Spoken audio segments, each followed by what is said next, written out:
that will start them to have a cognitive. And that's all good for their brains. You're developing your brains. All right, we're going to bring you now that they're in the water. We're going to walk right in here, smiling. Okay? We're going to get that circle and we're going to start rocking them very gently from side to side. So they start using what they used in the womb to right themselves when mom was walking around. Because while you were walking around, they were moving around with them. Even if you didn't feel it at first, they were kind of righting themselves where they felt comfortable.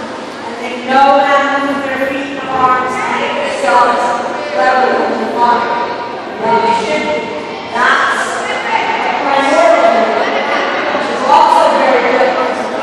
Those primordial memories, the way that they're making us, some great primordial things going on.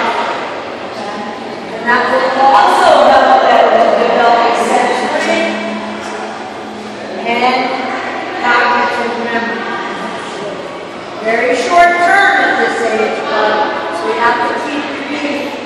Everything is repetition until they have longer term, which doesn't really come until they're 3.5 or 4 or 5. But the more you develop these things, the quicker they start to get longer-term memory.